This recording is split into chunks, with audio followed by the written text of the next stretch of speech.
Katerina Jaka watched the German soldiers flee. Streaming from the east, that's what she was seeing. Allied bombers flew above them. She thought they all might die, and then soon there was the silence of all the SS men. When the sun rose the next morning, it was the 1st of May, and they all sang the Internationale. They all sang the Internationale.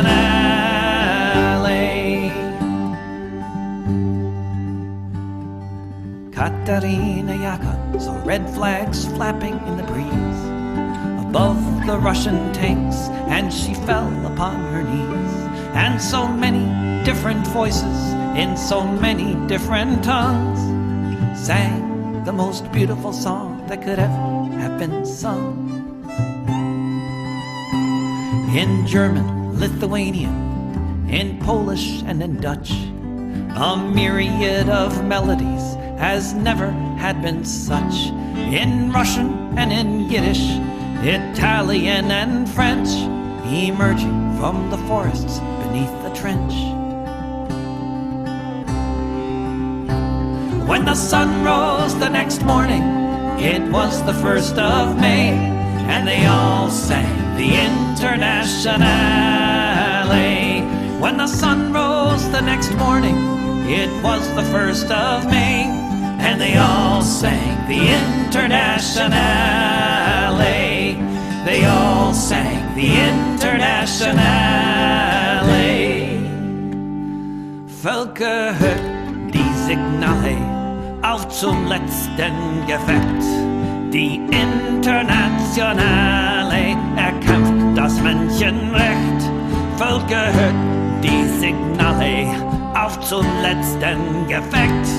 Die Internationale erkämpft das Menschenrecht.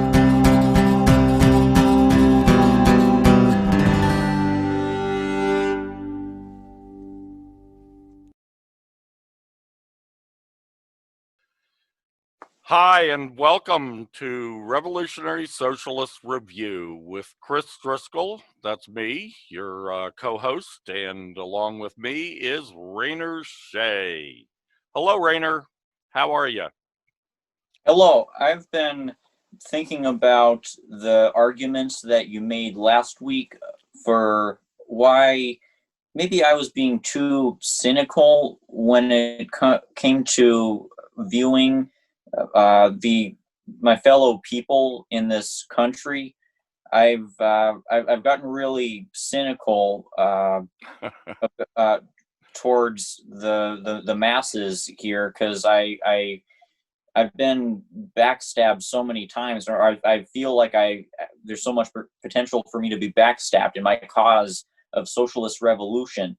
But as you've articulated, there are broad masses of people who are strongly, vehemently opposed to all these wars, despite being, of course, susceptible to plenty of the propaganda that the media puts out, right?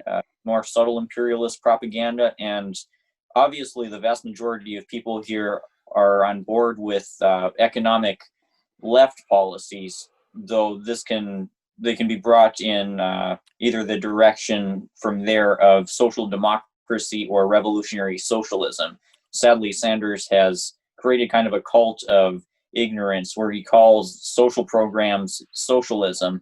But as history has shown, the Social Democrats tend to be the faction that initially rises during periods of the capitalist contradictions coming to a head. Yeah. And in situations like the Russian Revolution, the Marxist-Leninist organizations can turn everything around very quickly. With the right program, and with the right slogans. That's very important. At least Lenin thought so. Land, bread, peace. That was the slogan that won the revolution. Actually, people won the revolution, but they were inspired by a slogan. They were inspired by the Bolshevik Party. So, yes, I firmly believe that. I've always believed that ever since I read about the Russian Revolution and looked at it. And I've read about many other revolutions since that time, and uh, they all start out, people hoping against hope that reform can be the way because it seems like it should be easier. It is easier. It would be easier if it worked. Problem is, it doesn't work in this day and time, in this age, in this neoliberal age. Right. Reform does not fit with neoliberalism. So people just have to learn that. And it's a learning process. I agree. Okay, maybe we should start off. And the theme of tonight is the dawn of the Chinese century. The 21st century is, of course, what I'm referring to. And I decided to have a theme like that because more than half of the topics tonight are something to do with China and with China's rise and the subsequent decline of the American evil empire. So, first up, the first topic is the China moment. Now, this refers to an article. Actually, there's a couple of articles that I want to refer to, but the first one is from the Greenville Post. That's GREANVILLE Post. You can just do an online search for it. And this is from the November 22nd, yesterday, the China moment, and it's by Peter Koenig, cross-posted with the Saker blog. And I'm just going to read you a little bit of it because I think it's a pretty good article. China has achieved almost the impossible. A free trade agreement with 14 countries, the 10 ASEAN members plus Japan, South Korea, Australia, New Zealand, altogether 15 countries, including China. The so-called Regional Comprehensive Economic Partnership, or RCEP,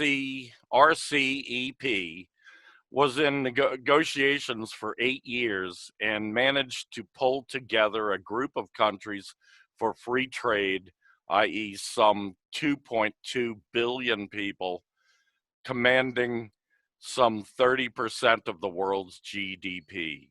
That's gross domestic product. This is a never before reached agreement in size, value, and tenor. The RCEP was signed during the 37th ASEAN Summit on 11 November in Vietnam.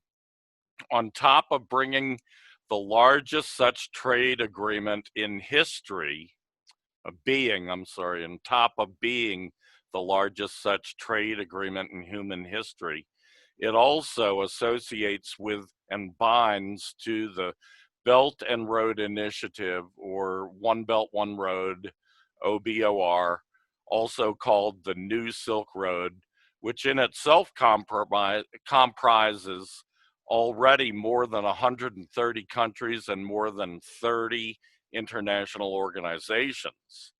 In addition, China, Russia have a long-standing strategic partnership containing bilateral agreements that also enter into this new trade fold. Plus, countries of the Central Asian Economic Union, consisting of mostly former Soviet republics, are also integrated into this Eastern trade bloc. The conglomerate of agreements and sub-agreements between Asian Pacific countries that will cooperate with RCEP is bound together by for the West a little understood Asian pact called the Shanghai Cooperation Organization, founded on 15 June 2001 in Shanghai. As an intergovernmental organization composed of China, Russia, Kazakhstan, Kyrgyzstan, Tajikistan, Uzbekistan, the SCO's purpose is to ensure security and maintain stability across the vast Eurasian region, join forces to counteract emerging challenges and threats, and enhance trade as well as cultural and human cooperation. Much of the funding for the RCEP and the BRI projects will be in the form of low-cost loans from China's Asian Infrastructure and Investment Bank and other Chinese participating countries, other Chinese and participating countries' national funding sources. In hard times emerging from COVID crisis, many countries may need grant assistance to be able to recover as quickly as possible their huge socioeconomic losses created by the pandemic. In this sense, it is likely that the new Silk Road may enhance a special health road across the Asian continent. The real beauty of this RCEP agreement is that it pursues a steady course forward despite all adversities imposed by the West, foremost the USA. In fact, RCEP may, as a byproduct, integrate the huge continent of Eurasia that spans all the way from Western Europe to what is called Asia and covering the Middle East as well as North Africa of some 55 million square kilometers. The crux of this RCEP agreement's trade deal is that they will be carried out in local currencies and in yuan, no US dollars. RCEP is a massive instrument for de-dollarizing primarily the Asian Pacific region and gradually the rest of the world. I'm going to stop there. You can go and look for this article if you want it at the Greenville Post called The China Moment, November 22, 2020. And also I want to mention another article from Mint Press News. You can go look at that. That's from November 17th, 2020 by Raul Diego, and it's titled, "Our House, Why China's New South Asian Trade Deal is Making Washington Sweat." So these are some of the responses to this big trade deal that we reported on last Monday. It's a pretty big deal. In fact, it's the largest, the biggest trade deal ever in the history of the planet. So what do you think? I've been analyzing this too, and I'm seeing the ways that Washington plans to react to this huge roadblock that the RCEP has put up for U.S. imperial neocolonial ambitions.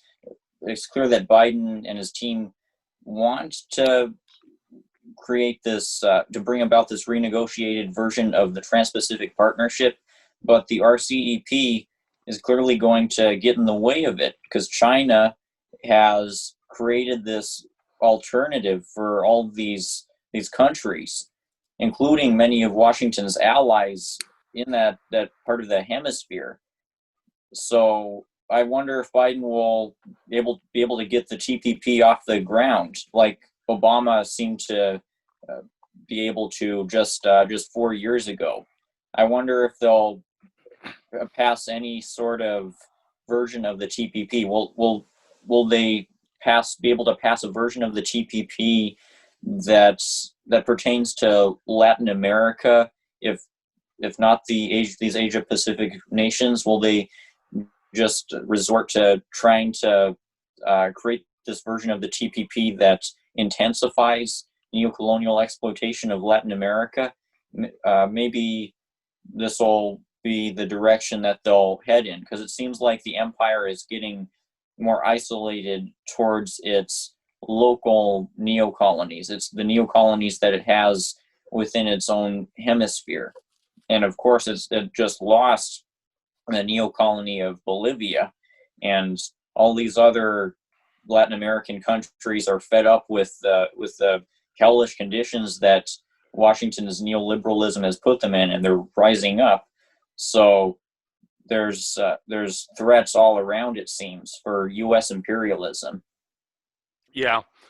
Anna Perempel on the Gray Zone on her video show called Red Lines, she also dealt with this with this trade deal, the RCEP, and she had a clip actually from Biden, where Biden was asked about the trade deal, and Biden, of course, he talked about what he thought this was going to be a bad deal for all the countries involved except China, and that they shouldn't be getting involved in China.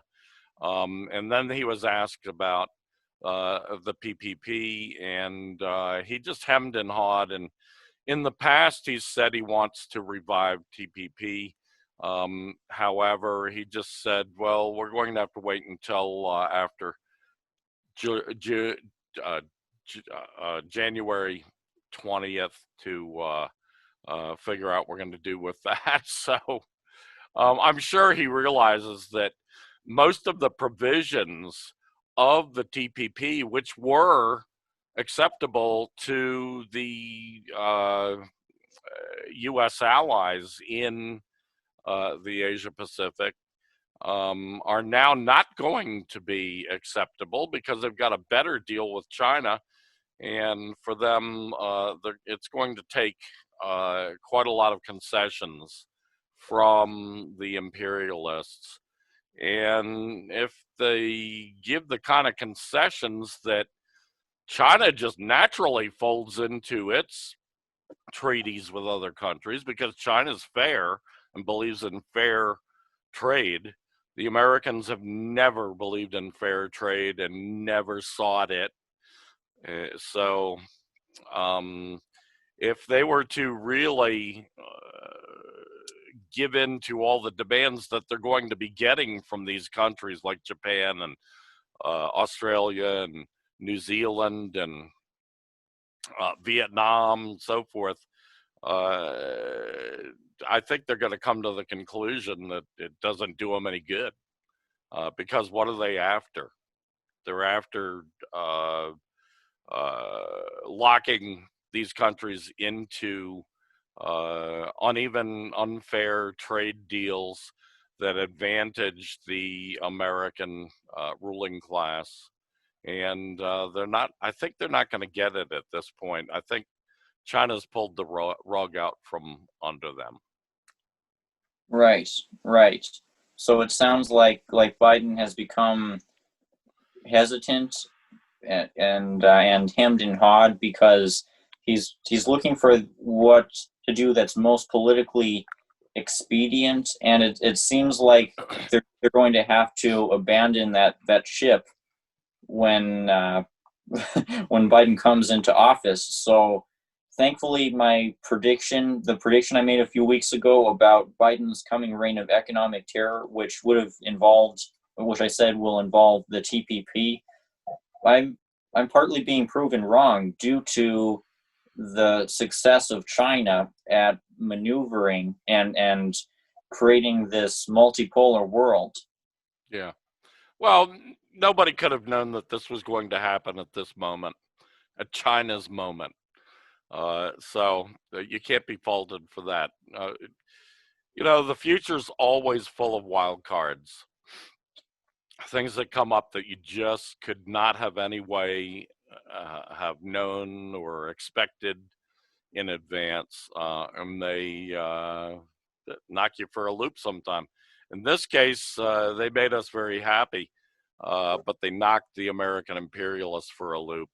And it was pretty obvious. And when you look at, you know what, I'm going to send, well, just go to Gray Zone, thegrayzone.com, and look for Anna Parampol's latest episode of Red Lines and look at it. The guy that she had on there, who was supposedly an expert on this, he knew a lot about the trade deal, RCEP, but he was obviously not a Marxist and didn't quite understand how significant this really is, even though he was supposed to be the expert that Anya had on there. It sounds so. It sounded like he kind of minimized the significance of it, like portrayed it as benign rather than an indication of a shift towards a multipolar world and a decline for U.S. imperialism. Yeah.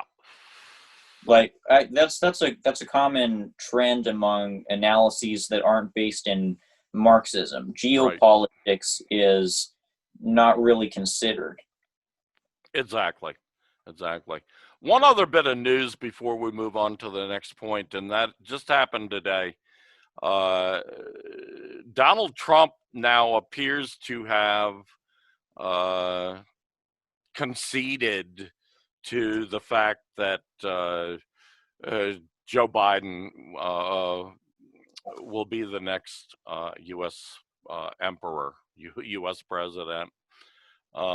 He has given the go-ahead, given the authorization to the GSA, the Government Services Administration, to release funds and to start the transition process. So the woman who heads that up for Trump has sent Biden a letter today. Biden responded with a news conference, as what one would expect. Trump hasn't exactly publicly conceded that he lost, but he's given into the reality that transition has to take place. So, so much for Donald Trump's coup. It has fizzled out. Anyway, on to the next topic, which is President Xi expands on sustainable development at the G20 meeting. This is another, in my opinion, big triumph for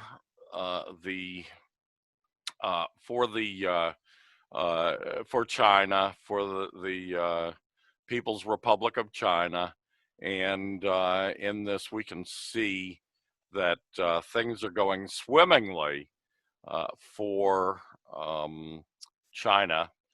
China, I think the speech that President Xi gave at the G20 meeting, which was a virtual meeting, it was because of COVID-19, it's all done through video. Anyway, I'm going to read you a little bit of this because I think it's this important. Beijing, November 22nd, and this is from the People's Daily, the official Communist Party newspaper of China, published this morning, November 23rd. Beijing, November 22. Chinese President Xi Jinping on Sunday stressed the critical importance of continuously advancing global poverty reduction to create an inclusive, sustainable, and resilient future. Quote, we need substantial measures more than ever in the face of COVID-19, Xi said when he attended session 2 of the G20 Riyadh summit via video link in Beijing. Xi stressed the need to uphold the vision of prioritizing development. He called for efforts to strengthen development cooperation and narrow the North-South gap in implementing the United Nations 2030 Agenda for Sustainable Development, calling for adapting comprehensive and balanced policies. She said targeted measures must be taken to tackle poverty caused by COVID-19. He stressed efforts to alleviate developing countries' debt burden, continue to provide them with necessary financial support, as well as boost infrastructure construction and connectivity. On creating a favorable international economic environment, Xi called for lowering tariff and non-tariff barriers, advancing poverty reduction and economic growth through trade, and help developing countries better integrate into the global market. Underscoring the role of digital technology in poverty alleviation, Xi urged efforts to create more opportunities for small and medium-sized enterprises, women, youth, and other vulnerable groups to move from poverty to prosperity. He stressed that China is about to achieve the goal of eliminating absolute poverty 10 years ahead of schedule set by the United Nations 2030 Agenda for Sustainable Development. Over the past 40 years of reform and opening up, more than 700 million people in China have been lifted out of poverty, contributing more than 70% of the global poverty reduction, Xi added. China is ready to work with other countries to build a better world that is free of poverty, enjoys common development, Xi said.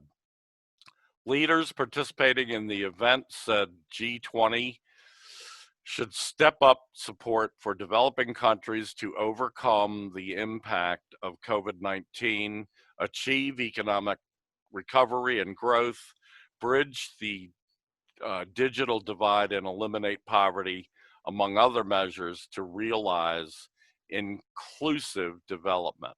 They also stressed reducing carbon emissions and promoting green and low carbon development, and called for joint efforts to respond to global challenges such as climate change. A leaders' declaration was adopted at the summit. So there you have it. I wonder what your thoughts are on Xi's speech at the G20 meeting, which I believe, well, it happened over the weekend. Xi's speech was on Sunday, yesterday. So what are your thoughts? I'm comparing it to Biden, what Biden's agenda for the environment and for U.S. economy is, and for the U.S. working class. And Biden has apparently planned to help the working class in some ways, like I don't know, I don't exactly remember his list of policies, but they might have involved expanded social services in some respects and larger taxes on the wealthy. And initially, Biden will undo Trump's most egregious environmental deregulations, and Biden will listen to the scientists unlike Trump has.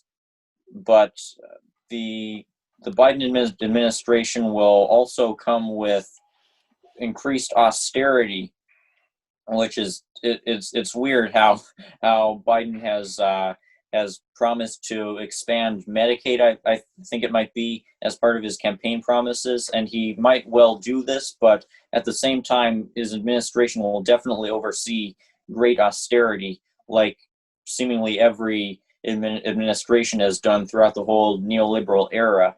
And Biden, he just picked what Caitlin Johnstone has described as a psycho Secretary of State, Andrew Blinken. Blinken is Lincoln and nod.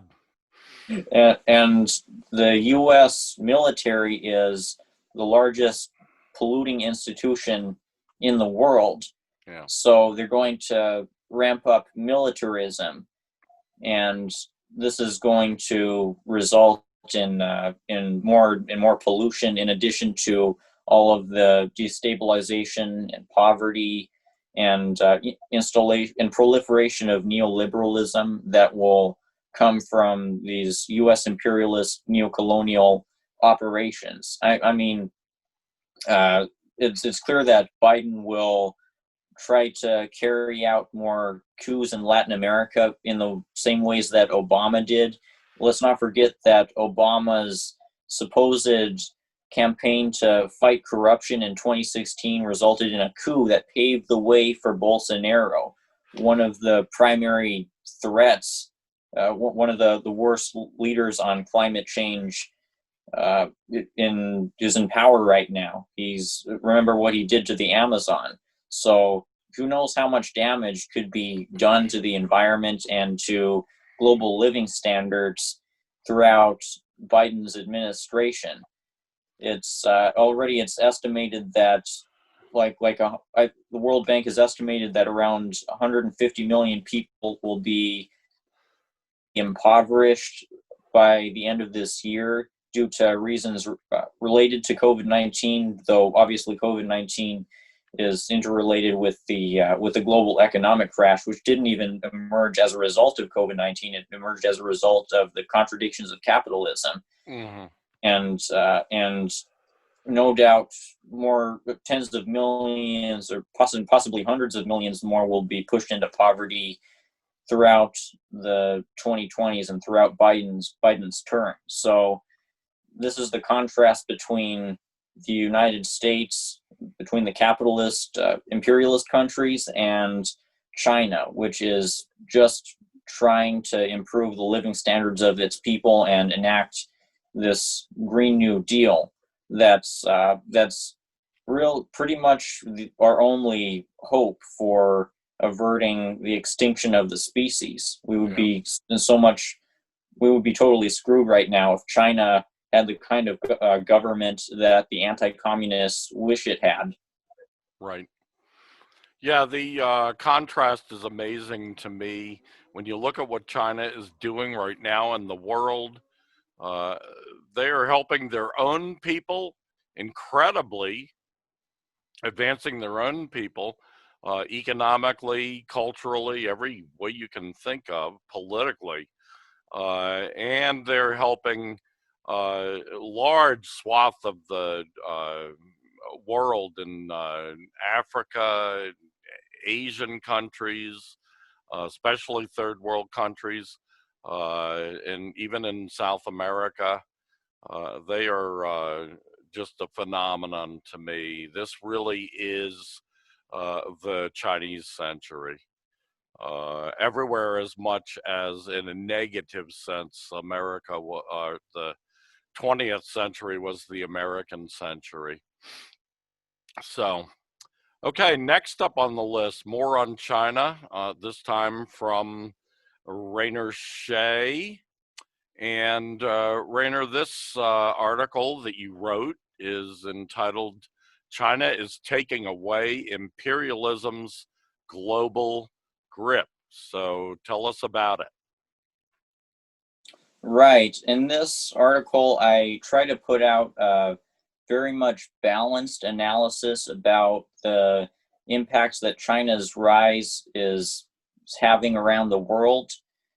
I illustrate the consequences of the RCEP deal, as we just described, which are that Washington has lost its ability, most likely, to carry out the TPP and therefore to intensify neocolonialism within Asia, which is really what we should really be thankful for the RCEP.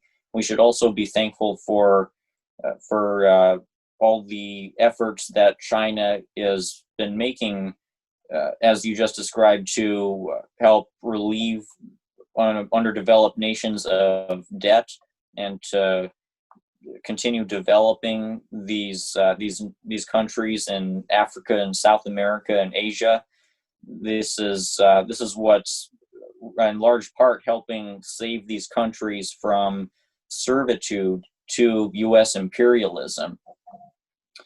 And in this article, I acknowledge the nuances of the consequences of China's rise, which are that the thing that the people who portray China as an imperialist power don't acknowledge is that China is a socialist power with contradictions. I mean, even though China and its global policies have contradictions in them, doesn't mean that China is an imperialist power. Doesn't mean that the things like the RCEP deal represent no kind of gains for the global proletariat. And the thing about the argument that China is imperialist is that even though I think it's misguided, I can understand where a lot of the people who argue for it are coming from, because apparently China has brought individuals with kind of racial chauvinist attitudes, Han chauvinist attitudes into Africa, and there have been these clashes within these African countries like Kenya, where the Chinese people who've come to there have treated the local populations unfairly, disrespectfully, in a way that seems to be related to race, or be at the very least be related to culture. So there have been these cultural clashes between these two societies, and that this has come at the cost of China's developments within Africa. So we should acknowledge this. We should also acknowledge things like this Chinese-Canadian free trade deal that was being negotiated a few years ago, and that would have impacted the sovereignty of the indigenous populations there. So contradictions like these emerge, where throughout China's moves to economically rise, it gets involved in the structures of global capitalism, despite not technically acting as an imperialist or neo-colonialist power.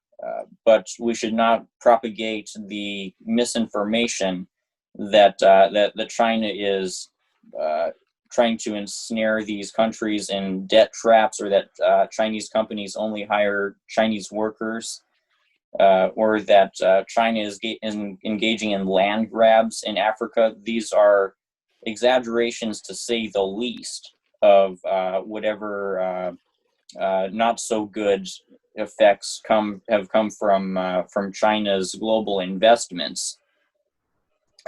So this is what I'm trying to do, to find where the people who think that China is imperialist are at, meet them where they're at, because a lot of the people who think China is imperialist describe themselves as leftists, or are arguing from the perspective that China is hurting these indigenous populations, and they can be easily misled by the portrayals of by the misleading portrayals of China's actions. So this is the point I'm making, that that a nuanced analysis of the situation shows that the PRC is a net positive for the global proletariat, that China is not just another imperialist power. Yeah, well put. I agree 100%.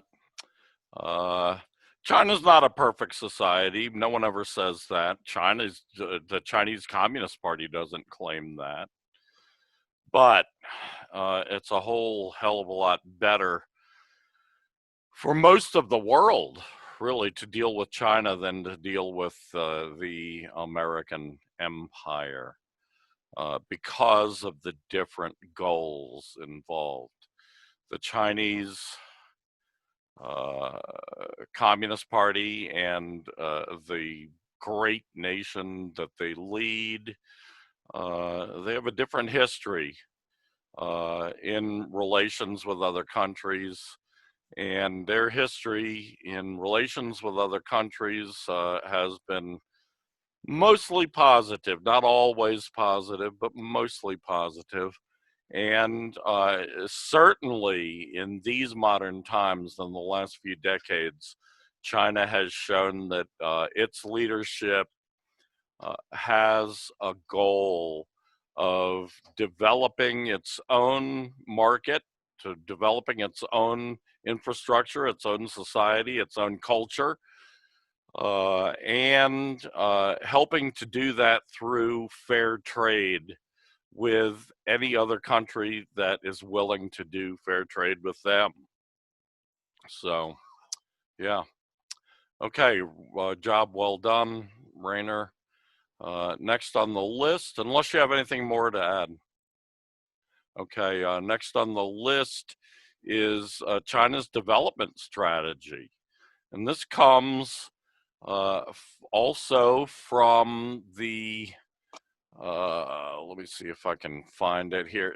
This also comes from the Chinese People's Daily. President Xi explains how China's new development paradigm works for shared benefits. This is from November 20. And this, excuse me, this was part of President Xi's keynote speech delivered at the Asian Pacific Economic Cooperation Dialogues via video link in Beijing, capital of China, on November 19th, which I believe, what was that, Friday? Maybe it was Friday. President Xi on Thursday expounded on how China's unlocked market potential, wider opening up, and deepening international cooperation under the new development paradigm will offer more development opportunities and bring shared prosperity to the world. By fostering the new development paradigm, China is not pursuing a closed-door circulation, but open and mutually reinforcing domestic and international circulations, she noted.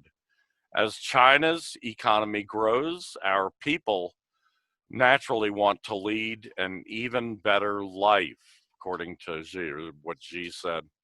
This will create more demand for a greater variety of quality products, technologies, and services from across the world, she said. Let us not forget that we are a community with a common stake, and let us move forward closer to regional economic integration. So, yeah, this is a real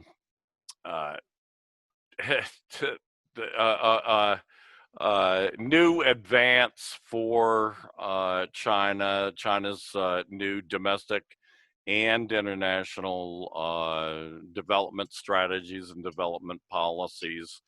From the point of view of domestic, these domestic policies are aimed at making or opening up China's consumer economy, at developing the consumer side of the economy. For decades, China focused on developing its manufacturing capabilities, and its basic economy, the basic industry, and now they're turning more towards making life in China nicer, a better life for everyone. As Trump's trade war has expanded, what we have been getting from China is a switch from emphasis on trade with America, which is kind of being reduced right now because of Trump's idiotic trade war, and focusing more towards developing its own consumer market, developing its own better way of life for more people in China, lifting people up out of poverty and then lifting them up to a standard of living that is closer to the European or North American standard, and doing so in an environmentally sustainable way. And part of that strategy is developing those countries, or helping those countries in the rest of Asia, Africa, to develop in the same way. And that's what the New Silk Road is all about. So not only this New Silk Road, but the many other international treaties, the International Investment and Development Bank that China started a few years ago, which is slowly displacing and replacing the IMF and the World Bank, which are extremely super exploitative of people around the world, and people hate them. And that's part of the reason people see China today as kind of a savior, coming in and offering actual fair trade and aid with development with few strings attached, loans that are low interest loans. In many cases, those loans have been forgiven. In fact, in President Xi's speech to the G20 over the weekend, he urged other G20 countries to forgive loans, as China has done, for third world countries that are already in poverty and severe poverty, and now suffering even more because of the COVID-19 pandemic. So there you have it. You can contrast this objective reality of the global impacts on living standards from China's rise with the portrayals that the imperialists make of what China is doing. It seems that when it comes to these countries that are benefiting from partnering with China, all that the imperialists can do is try to sow suspicion, to try to instill people's heads with the idea that China is not to be trusted, that it's playing some sinister big game. I recently saw this article from the site was called New Europe dot com or .org, and the thing that it came from, it I don't remember, but it was related to Ukraine, and it literally had the word think tank in it, and it was trying to persuade apparently the Ukrainian public in particular that China is not to be trusted. That they said the Chinese dream has become the Chinese nightmare, and just BS, trying to discredit these developments that Ukraine has been making towards partnering with China, which is in the interests of the U.S. NATO imperialists, because they want to keep Ukraine as a proxy state, and they don't care about the livelihood, ironically, of the Ukrainian people, whose lives have been really ruined by this regime that they've been living under these last 4 years that the U.S. installed. It's been a neo-Nazi regime. It's still largely neo-Nazi, largely fascistic, though apparently they elected a guy who's rocked the boat. And due to this proxy war against Russia that Ukraine has waged under this coup regime, Ukraine's living standards have been declining. Also, partly apparently because corruption. Maybe it's more complicated, but you can see how Washington has driven Ukraine's living standards down, and so they're turning to China, as is seemingly most of the world, including many of the U.S. allies like Italy and Brazil, and even Australia has had to sign on to the RCEP because it's just a practical necessity. Yeah, I knew that Ukraine was getting into a real bad deal when they started their association with the American empire. It's been a bad deal, and Ukraine's been torn apart by civil war, torn apart by independence movements that are reaction to the fact that the Ukrainians have attempted to force Ukraine's kind of Catholic thinking on the Russian-speaking minority of about 1/3 of Ukraine. And as a result, those people who are now told that they can't even speak their own language, they want independence. So would I, if I was in their shoes.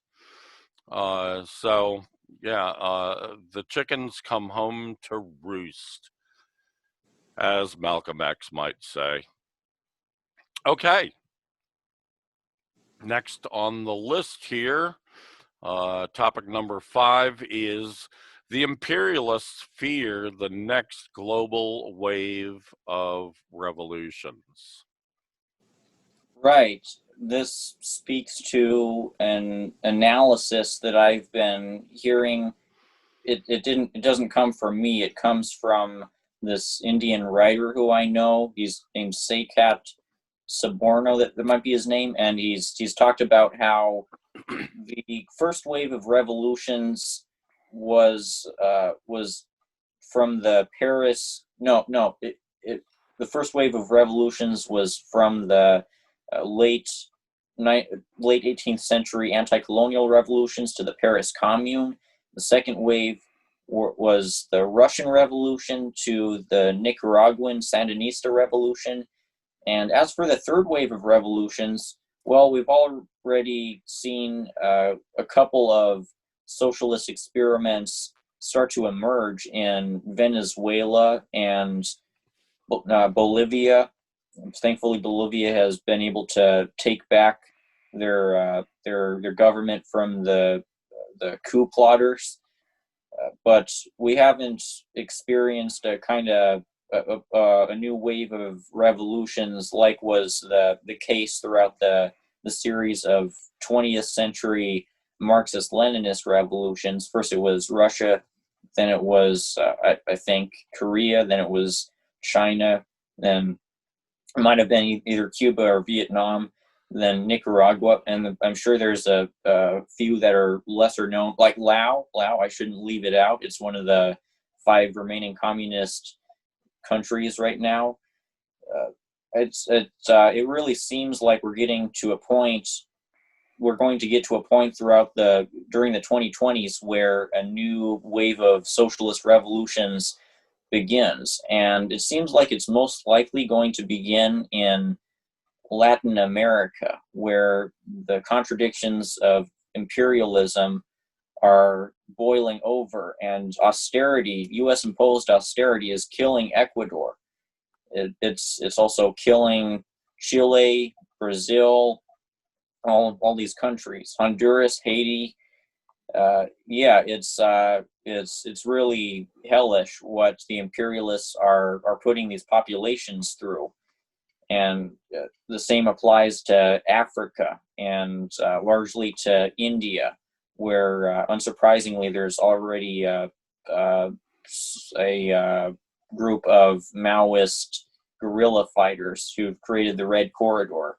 There's also a communist guerrilla movement in the Philippines, which is sadly broken away from China, but they've done a hell of a lot more than I ever have, so I won't demonize them. Anyway, the imperialists fear this coming next wave of socialist revolutions because they can't afford to lose much more.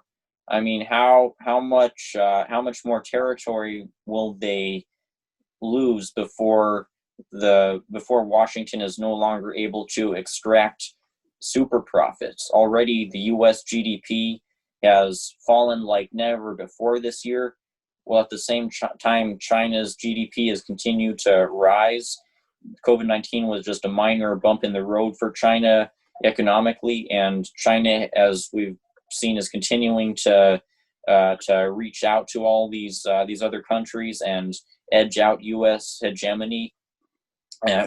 Just in these last couple of weeks, they've foiled Washington's ability to revive the Trans-Pacific Partnership, which just 4 years ago was seemingly smooth sailing for them, until Trump came in and destabilized U.S. imperialism in general, in addition to the TPP. So the imperialists are in a bad position, despite them having just attained Biden with his plans to revive the multilateralism of the Obama era, and due to these contradictions of imperialism, which relate to the IMF and its plans to intensify austerity in Latin America and other places, it really seems like we're going to see a new socialist revolution somewhere in the world within the next 10 years. I'd be surprised if by 2030 a country in South America or Africa hasn't gone socialist. Yes, I have to agree with that. I think it'll be before 10 years. I won't be surprised to see it in the next year. So we'll see.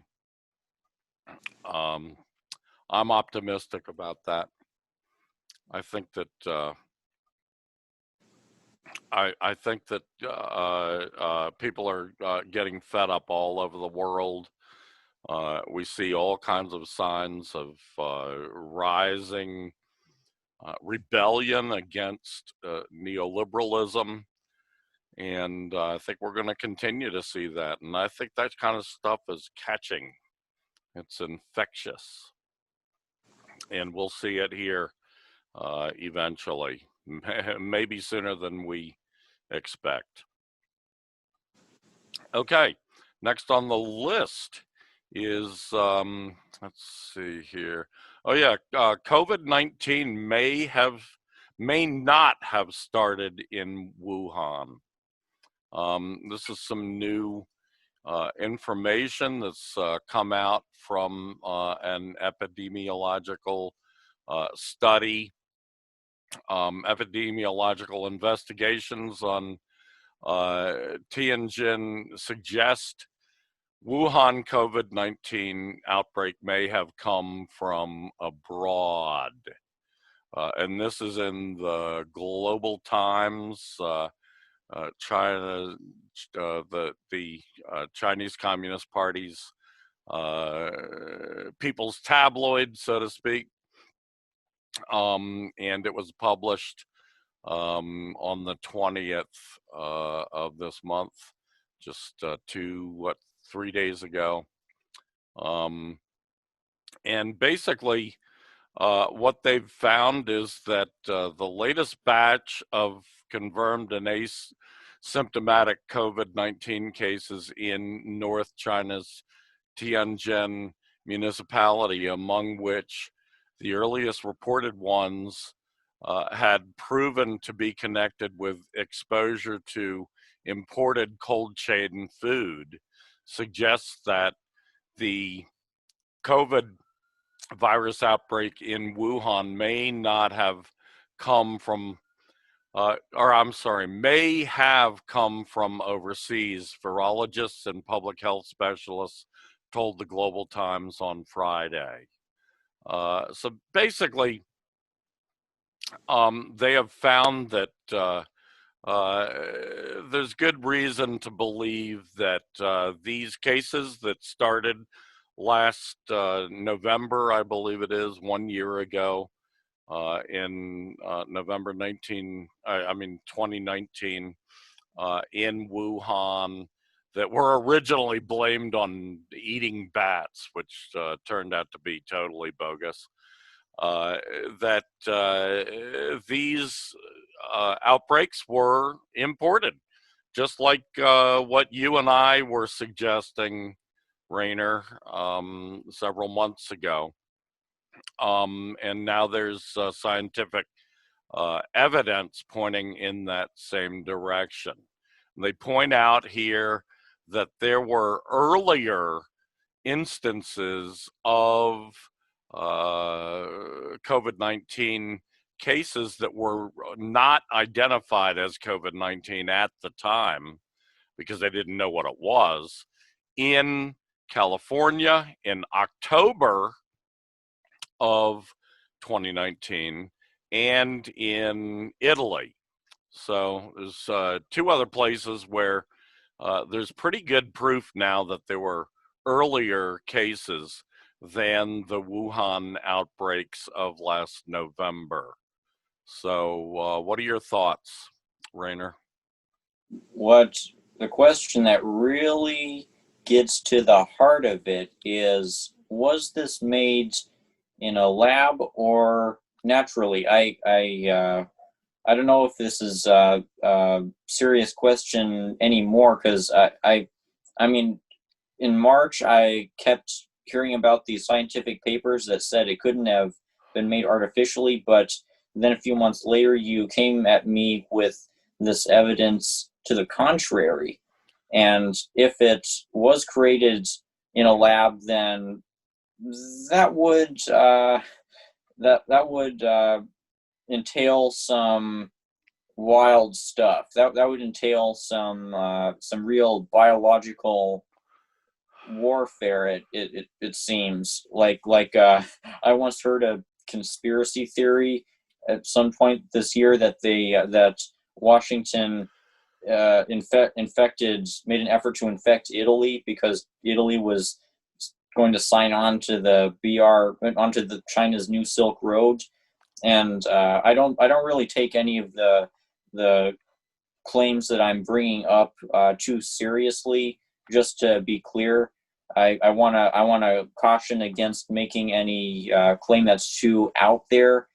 But this reality that COVID-19 has come from numerous parts of the world, even including where I am, which was this was the last place I would have expected. I believed that the three main places that COVID-19 originated from were in addition to China, Italy, and Spain. But apparently there is more points of outspreading.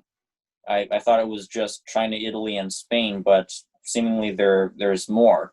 And I don't know what this suggests in terms of whether or not it was man-made or natural. Yeah. Well, the cases in California were reported by a county health official, head of a county. I don't know what they call it at the moment. The county health authority in one of the counties in California. Santa Clara, I believe, but I don't want to. I hesitate to say because I'm trying to remember back from a year ago. So anyway, this was originally reported by that health official, but then kind of hushed up. So, that this I'm sure has been hushed up by the federal authorities here in the belly of the beast. I have always suspected that this was a lab,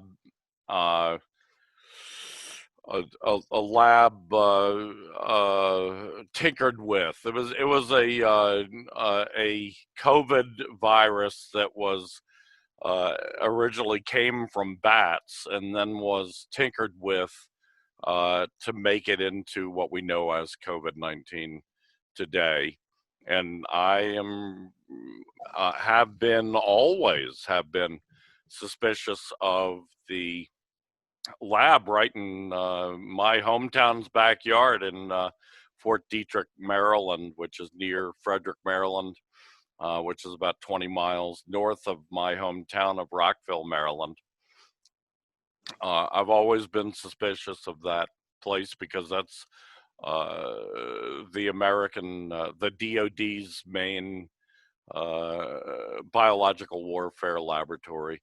And we know from history that the United States has used biological warfare, even though it's illegal and has been illegal for many, many decades. They've used biological warfare in many, many instances. It would not surprise me if we found that this is another one. And I believe there are other cases of them using viruses against China, primarily against Chinese cattle, to try to cause famine and huge outbreaks among the cattle population in China. So that, there's a lot of evidence pointing in this direction. But of course, we're dealing with people who will take great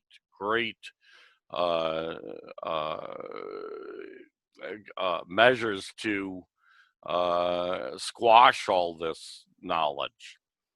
So right, that's what we're fighting against. Reminds me of V for Vendetta, where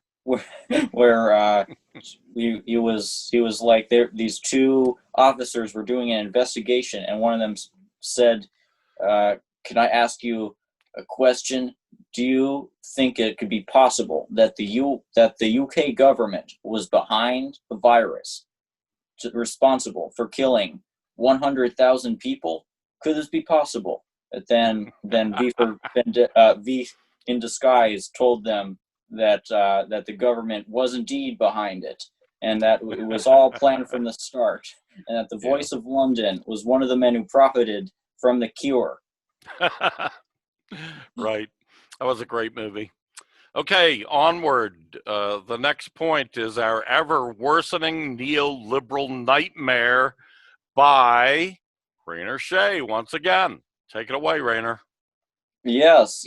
I'm looking at our situation where we seem to be stuck in this this ever worsening paradigm of neoliberal living standard deterioration and endless war and military buildup, and the dominating types of consciousness within this paradigm consist either of kind of brain dead liberalism that uncritically supports politicians like Joe Biden, and unhinged right wing lunacy. Uh, I was inspired to write this piece when looking at the ways that partisanship in this country has escalated in recent decades to the point where seemingly tens of millions of people suddenly accepted Trump's claim that the Democrats had stolen the election from him. And even though Trump has technically conceded, clearly he's going to keep going on Newsmax and OAN, potentially the Trump News Network, and keep claiming that he was robbed by the Democrats. And this conspiracy theory that he's put out, that he was robbed, is arguably more unhinged than Russiagate was. So arguably they're equally unhinged, and they're obviously two sides of the same coin. And in the coming years, the Biden administration is going to weaponize new versions of Russiagate to try to delegitimize anti-imperialist news outlets in the minds of the public, and to justify unprecedented waves of censorship against socialist and anti-imperialist media. These are very scary times for the socialist anti-imperialist movement in this regard, because the state is waging war both in terms of censorship and in terms of ideology against us. They're trying to stifle class consciousness, and what emerges in this paradigm of systematically suppressed class consciousness is the kind of lunacy that's coming from the right now, where they're making these paranoid rants and videos. I'm referring to this one pro-Trump militant YouTuber who I quote in the article, who says something along the lines of, "The Civil War is happening right now. The establishment is waging psychological warfare against us, trying to delegitimize the victory of our president and push through this Biden coup." So this stuff like this comes from a place of false consciousness, where these right wingers believe that their side is being persecuted by what they consider anti-American factions on the Democratic side, who they need to defeat, and part of their paranoid worldview is drawn from legitimate concerns about the power of corporate censorship and the power of the media to spin things and control people's minds, and about the potential for gun bans, which as a communist prepper, I'm obviously worried about too. But the conclusion that they come to is one where Americanism needs to be fortified through militant means, and they need to make up these threats to Americanism and to American colonial and imperialism, and all these strains of false consciousness are put forth to keep the masses from coming to a point where they can come to revolutionary socialism. They want to keep the masses disengaged with the issues surrounding class and geopolitics that actually matter, that materially matter to their lives and to the lives of the rest of the world. The stuff that we've been talking about, they don't want us to talk about it. And it seems like in the coming years, we're going to experience further austerity and further consolidation of power into the hands of the wealthy, and further expansions of the war machine. And throughout this time, the political factions that filled the vacuum of the ideological vacuum are primarily going to be reactionary. Because as this is something that Chris Hedges has talked about. I don't really like Chris Hedges very much, but he's talked about how as the U.S. has descended into neoliberal deterioration and people have become disillusioned with institutions, they've largely gravitated towards counterproductive ideologies, even fascistic ideologies. And this is what we're going to see in the coming years. It's going to be fueled by demagogues, Trump included, who plans to start the Trump News Network, where he'll probably mention every day that he was cheated and that we're going to take America back. Yes. It's. I think you've got it pegged there. What we can expect, and in the past, over several decades, I have always expounded on the idea that liberalism is the worst enemy of the workers' movement, of socialism. And I still believe that. I mean, I think that that's the place where we most likely have to compete. We also have to compete with social democrats, because social democrats have become far, far more influential among the working class in just the last few years. So there's that.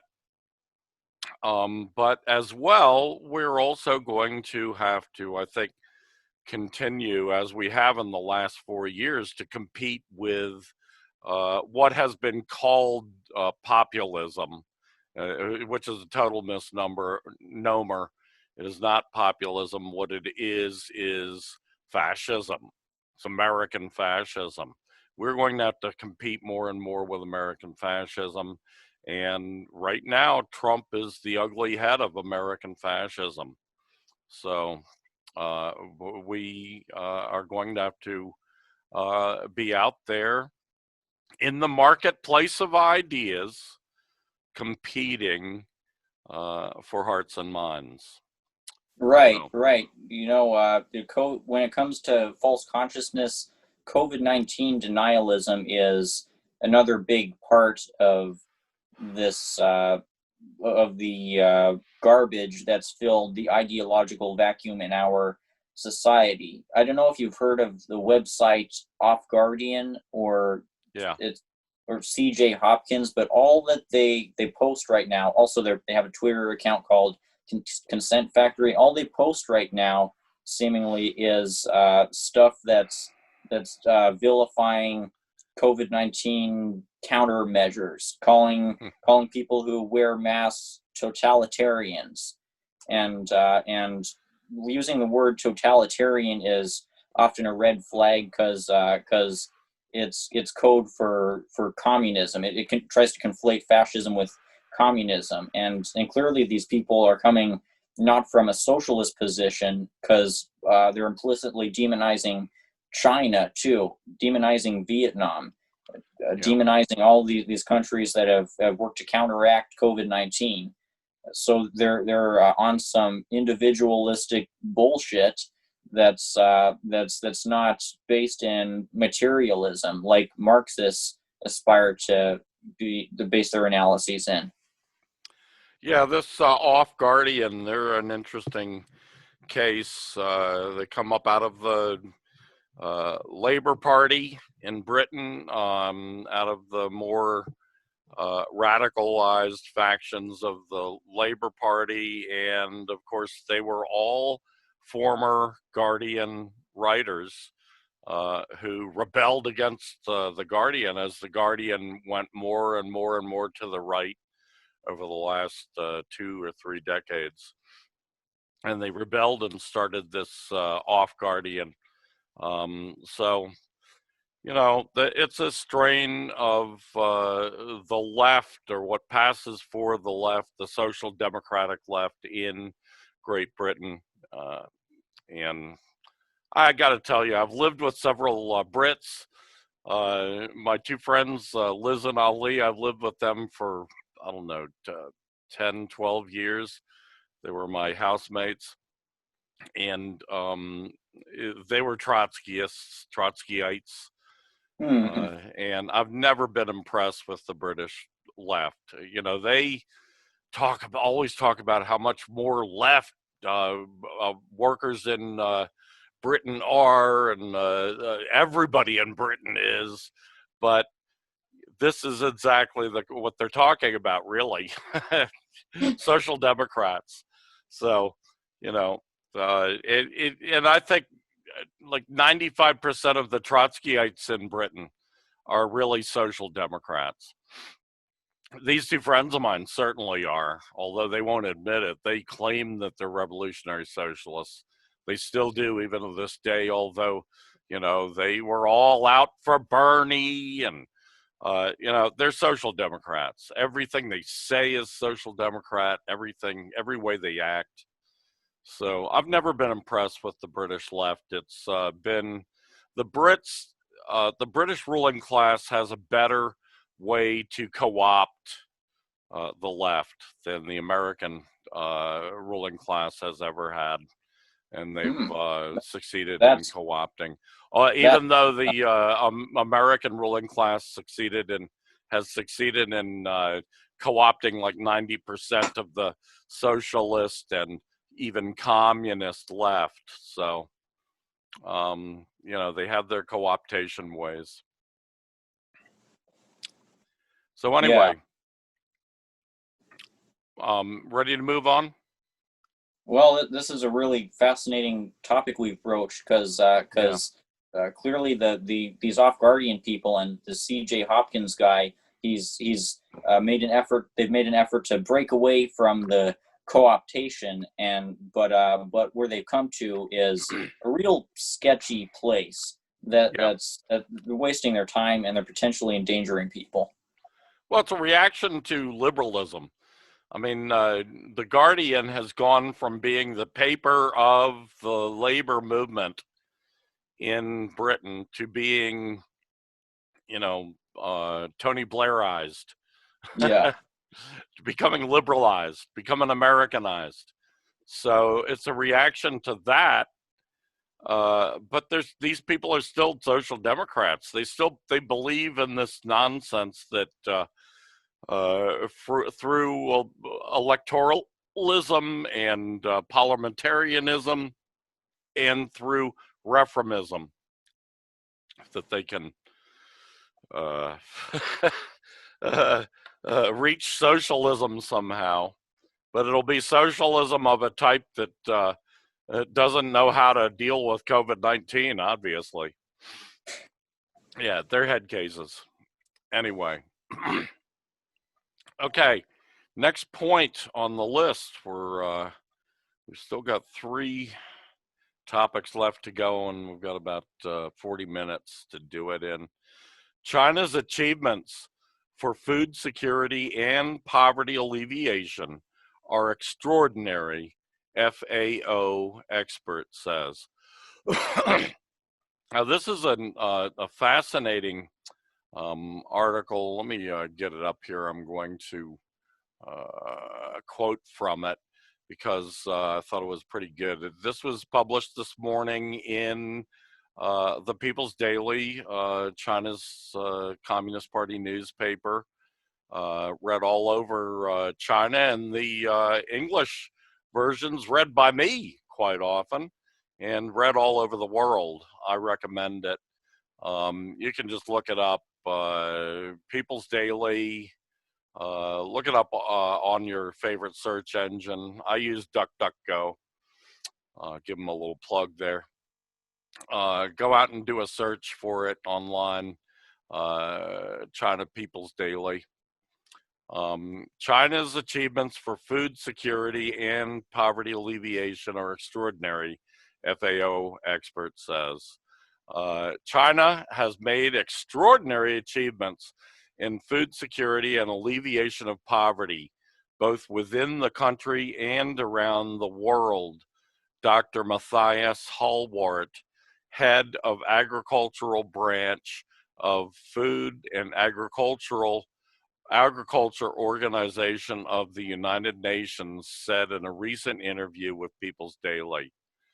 To quote here, China has lifted more than 700 million people out of poverty, which represents over 70% of the global poverty reduction.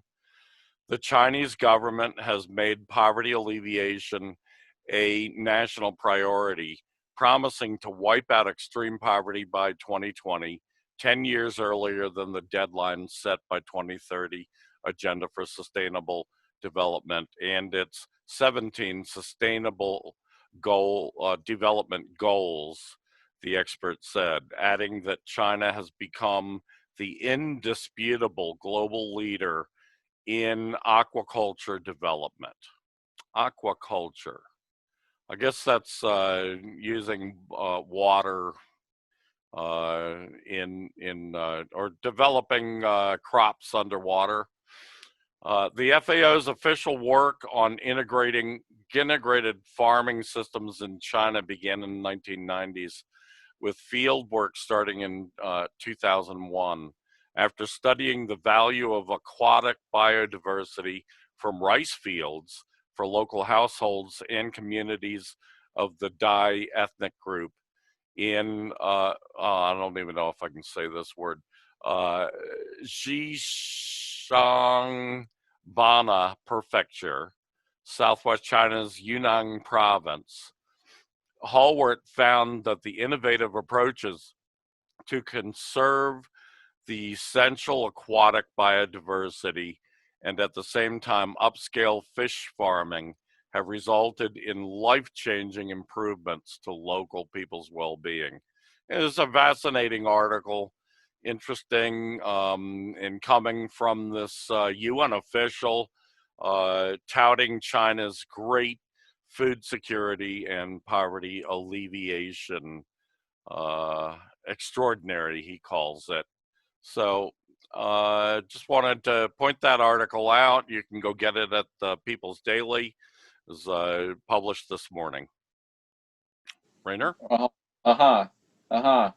You know, another thing that the people who view China as a capitalist imperialist power don't acknowledge is that the massive rise in living standards that the country has experienced is directly the result of these opening up reforms. I remember an article I read a few months ago.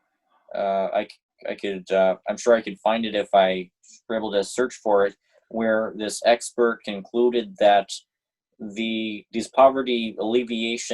success of this poverty alleviation hasn't come simply from social programs. It's come directly from the efforts to grow China's economy. That's all what this has all been about, growth.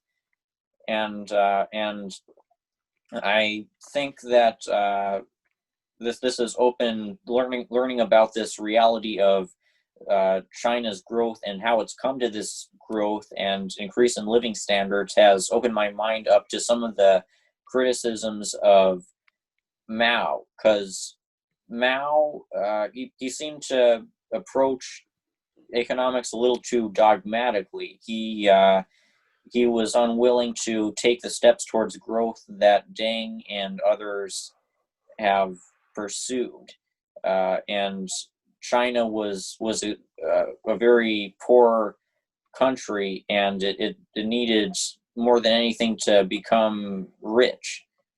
and now they're seemingly like within these next few decades, they'll be at a point where they surpass the living standards of the richest of the imperialist countries. Though I bet by 2050, even those Scandinavian countries will have fallen into great disrepair. The capitalist world is screwed. It's screwed itself. Yeah, I agree. Mao was a great human being, a great leader, but he wasn't always right. I don't always agree with him, or I haven't always agreed with Mao. He did extraordinary things towards development within a highly collectivized, highly nationalized economy. And I personally, given the reality of a global capitalist economy, a global imperialist system, I have always felt that the Leninist NEP approach towards economic system makes more sense as long as there is a dominant capitalist world market. Otherwise, we tend to hobble ourselves, and those pretty much, I mean, every socialist workers state in the world today agrees with that and has implemented, at least to some extent, and most to a full extent, or even fuller extent than Lenin did, have implemented the NEP mixed market socialist economy. And I think it works better. I have always believed that. I haven't always believed that. I was more a pure, a Stalin kind of socialist back in the day. But for at least the last 30 to 40 years, I have believed that the NEP economic system is a much better system for countries that are having to deal with development in a socialist worker state within a capitalist world. It's our only solution. Once we get rid of the American empire, once we get rid of the global imperialist system that's led by the American empire, thinking about more pure forms of socialist economy makes good sense, and we'll do that. China will do that. In the meantime, no, it's not time yet for that. Lenin said it would take at least a generation, and he was very optimistic. China's already spent a generation doing this, and they anticipate at least the next 30 years going on with it. So things might improve if the capitalist imperialists are defeated. In that case, China can reassess, or will have to reassess. In the meantime, we're stuck with this because we're stuck with this capitalist nightmare. Or as you call it, where was that here? The liberal nightmare. Yeah. Okay. Next on our list, and we only have 28 minutes left. Global warming will bring austerity and new Syrian-style conflicts. Rainer Shea, take it away. I've been looking at the origins of the conflict in Syria and how the U.S. government views the origins of the conflict in Syria, because I found this report from the U.S. Army War College from last year that mentioned how Syria is an example of a country that's experienced great unrest as a result of the climate destabilization and the drought that had been driving people in Syria to the cities prior to the 2011 outbreak of revolt. And of course, this Pentagon report did not mention how the political factions that directly ignited this period of conflict in Syria were the U.S.-backed terrorist factions, and I read this part of the report, and I was like, you may not be, you people in the Pentagon may not be directly admitting to your role in exploiting the climate crisis to start a war in Syria, but you're getting pretty damn close to it, because throughout this report you also mention plans to adapt the U.S. military to climate change through measures like trying to fortify military infrastructure through alternative energy tools, and through overall fortifying American militarism, and by engaging in foreign interventions that will be in response to global destabilization as a result of climate change. Bangladesh was the country that this report named as being at risk of conflict and refugee crises as a result of climate change in the coming years, in a way that's comparable to Syria.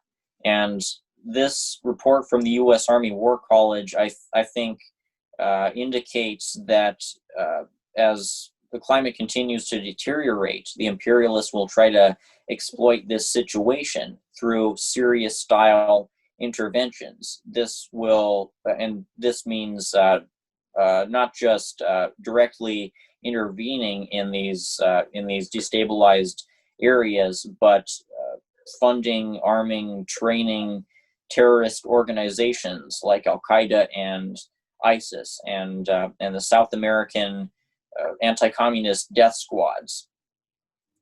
And this also relates to, I think this also relates to the strategy that the imperialists have been trying to use to recolonize the Philippines, because they've been trying to cozy up with the Duterte regime by through something called Operation Pacific Eagle, where they've been providing the Philippines with arms to fight extremists, and of course the communist rebels and the people who are legitimately fighting for self-determination within the Philippines are part of the groups that are vilified as extremists there. So the imperialists have been using the contradictions of capitalism and the proletarian rebellion within the Philippines, which will be exacerbated by the climate crisis, to try to help Duterte with waging this class war, and hopefully, in their minds, getting Duterte militarily on Washington's side, more so than on the side of China. So this is the geopolitical game that they're playing in the Philippines, and potentially other countries in the coming years, as other countries continue to become more economically and militarily tied towards China. So the imperialists are basically looking for whatever openings they can to exploiting the climate crisis. And as this Pentagon report indicates, their number one priority is preserving their very much threatened military infrastructure worldwide, as global warming threatens it.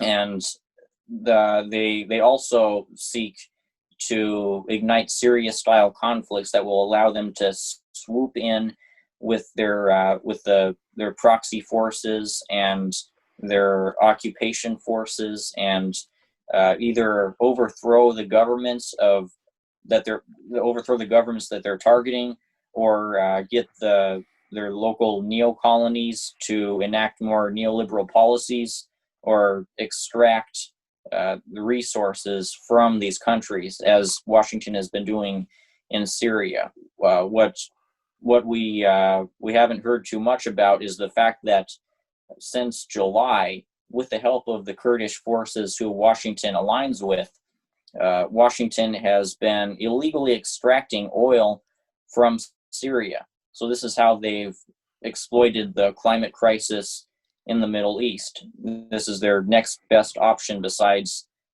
outright overthrowing Assad, who's thankfully won the war. Yeah. Yes, unfortunately, this is the future.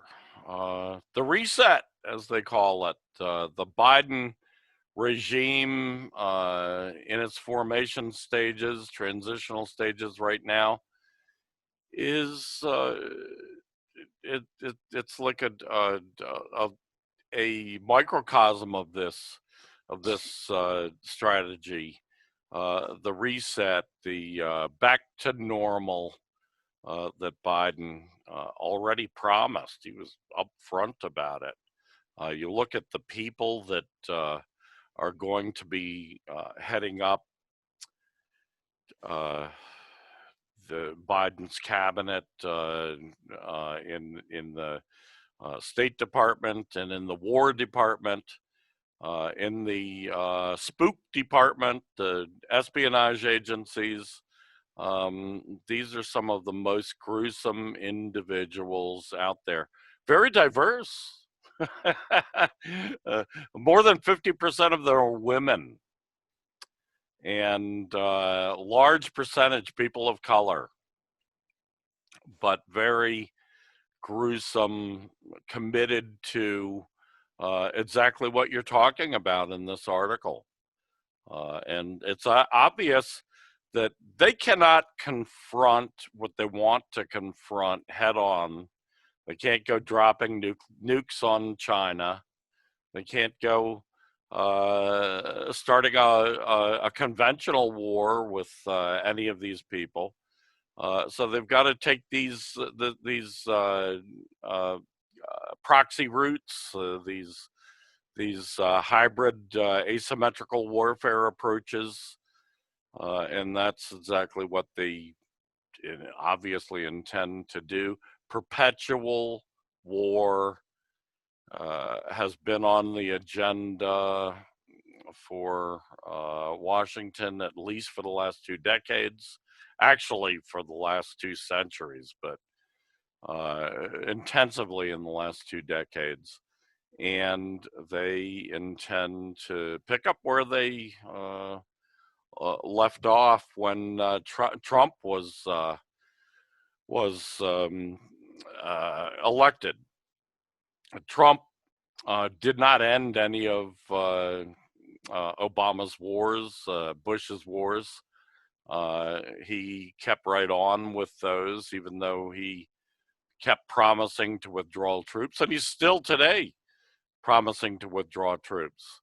I don't know if maybe he promises that troops will be out of Syria. I mean, not Syria, out of Afghanistan by Christmas. So he's got less than a month. No, I guess yes, more than a month, like a month and 2 days or something. he just plans to move them around for the most part. Yeah, exactly. And then Biden will move them right back in a month later. So what's the real meaning of that? Trump could have ended all this on his first day in office, and he didn't. Trump could have installed nationalists who were like him and wanted to disengage from perpetual warfare, from international embroilments, but he didn't. Instead, he appointed neocons, neolibs. That's who made up his cabinet all these years. He kept firing them because he got angry at them. But, I mean, what kind of fucking idiot appoints John Bolton and then gets angry that John Bolton's acting like John Bolton. Trump's a joke. He's a real joke. And so Biden is going to pick up, reset, move on. The problem for these people is that these strategies are not enough for them, because what they really need to accomplish, they meaning the capitalist ruling class of the United States, which pulls Biden's strings and pulls Trump's strings, the capitalist ruling class, what they really need to accomplish is to stop the bleeding. And they have not been able to do that, and they will not be able to do that. And to expand, to move on and start expanding their empire. And they definitely have not been able to do that in the last 20 some odd, really 30 years. They haven't been able to expand. They've just been trying to stop the bleeding all this time, and that's what this is all about. And it really doesn't work. It's worked in a couple of cases where the people were foolish, like Gaddafi. He was foolish. He thought that if he played ball with the imperialists, that they would treat him fairly. And then what did they do? They rammed a bayonet up his ass. So, yeah. That was a foolish on his part. He had a great thing going in Libya. I mean, Libya was the best place to live in Africa under Gaddafi's leadership. The Green Revolution was phenomenal. It wasn't a true socialist revolution, but it was a stupendous welfare state supported by Libya's vast oil reserves. And so people had a really nice way of life, and now they live in a state that's ravaged by civil war, that's got enclaves of Al-Qaeda and ISIS running the show, running slave markets, for fuck's sake. Yeah, that's pretty bad. Okay. Let me see. Anything more you want to add to that? A great article, by the way. I really was impressed when I read that this morning. Just that another instance of the imperialists being able to expand in the recent years is Brazil, where they ousted Lula. They replaced Lula with Bolsonaro, and this is what Biden aims to perpetuate, things like these. Like we don't know if Bolsonaro will run again, though he probably will. Either way, Biden will try to ensure that neoliberal runs Brazil and all other parts of Latin America. But underneath this neoliberal tyranny is brewing the seeds of class conflict. More than the seeds, there's a mass movement towards socialism that for some reason hasn't been so prominent in Brazil. It hasn't experienced the kinds of protests that Chile has, at least not to the same extent. I don't know what I'm saying, but in all these places, the contradictions of capitalism and imperialism are heightening, and class conflict is brewing. The potential for the imperialists to lose ground is brewing. Yeah. Well, here's the thing. The Workers' Party of Brazil, led by Lula, it's a social democratic party. I know. And so, Brazil had some nice welfare state aspects to it when Lula was president and when Dilma Rousseff was president. And so the rollback of that social democratic regime and the installation of the fascist regime there, I mean, that wasn't what I'm talking about when I'm talking about expansion. That was not an expansion. Brazil has always been a part of the American empire, and it was during the entire time that the Workers' Party was in the government. So that's not what I'm talking about. What I'm talking is about in the economic sense, expansion of something they don't already have, like China, like Vietnam, like Cuba, like Laos, like the North Korea. That's what I'm talking about. I And see. I'm talking about a real expansion of the empire. Russia, for that matter. Russia is capitalist, but it's not playing ball with the imperialists, with the American-led imperialist global system. They're not allowing the Americans to absorb their capitalist country into their imperialist global system. And that's what I'm talking about. Rolling back social democratic regimes, they've been very, very successful at that over the last 20 years. There's loads of cases of that where social democratic regimes have been rolled back, and all of the gains for the workers in those countries have been rolled back. Oh yeah, they've been very successful at that. And that is also an essential part of their strategy of using austerity to eke out a few percentage points more profit. But it's not going to do them any good, because in the long run, Marx's ironclad law of the tendency of the rate of profit to fall is still coming after them. And socialist revolution is still a specter haunting them, as Marx and Engels said in 1847 or 1848, maybe it was, whenever the Communist Manifesto was published. Okay, last point, and we've only got 10 minutes, so I'm going to really curtail this. I'm just going to talk about the article rather than really going into it in depth. But yes, election fraud is real, and it is a long-standing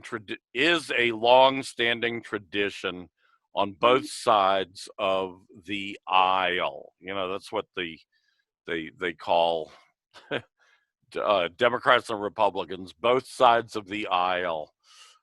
This is an article from Mint Press by Raul Diego, published on November 17th. And here's the point he's making. I think it's really important.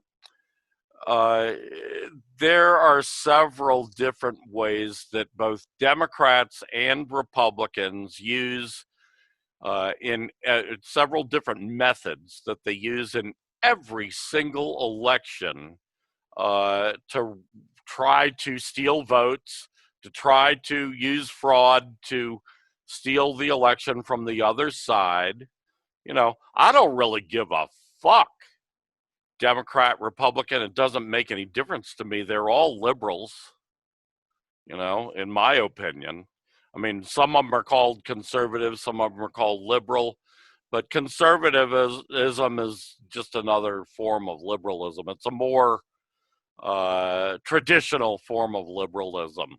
So they're all liberals, and I don't give a fuck which one of them is running this empire. Both sides are totally, totally evil. But still, I think this is an interesting article. People can go look at mintpressnews.com and then look for the article. Yes, election fraud is real, and it's long-standing tradition on both sides of the aisle. published November 17th by Raul Diego. And here's the main point he's making in this article, and that is that since 2001, when Bush passed this helping Americans vote law, it's basically they've used this law to push machine voting, computer machine voting on touchscreen computer machine voting on all the states in the United States. It's kind of, they use a carrot and stick method of pushing states into adapting these computers. I actually, back 25 years ago, I used to be on the board of directors of a nonprofit group that was fighting against these voting machines, because we had found all kinds of examples where they are used to switch votes, they're used to steal votes, and they're all connected to the internet. They're extremely easy to manipulate. Anyway, look up that article on Mint Press if you're interested in it. But the main point here is absolutely true. They're talking about election fraud here, especially Trump talking about that, rigged elections and so on and so forth. Democrats and Republicans do this every election year, and it's quite rife. The article's worth looking into a lot more, but we just don't have the time now. So we've got about 5 minutes left. Rainer? It reminds me of a big expose that Greg Palast did in one of his books. It might be been called Armed Madhouse, where he explained in great detail the case for why the 2004 election was just as fraudulent as the 2000 election, why the results that we got were BS.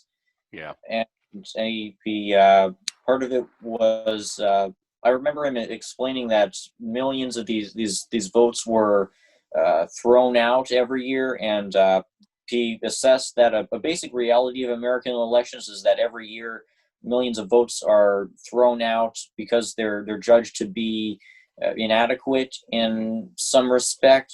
But this you can see how this can lead to great opportunities for fraudulent behavior, for manipulations, and it sounds like, apart from the legitimate human errors that have come to light in the vote count as a result of Trump's dredging it up in these states, there have been manipulations, ironically, on the Republican side. It's been some of it has been extremely visible, like the post office thing, and other parts of it apparently have been more subtle, more fundamental to the American system, more in parallel to the manipulations that occurred in the 2004 election.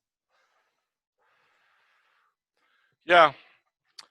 This is part of the reason I don't vote, and I don't believe in it. This is not a democracy. This is a farce.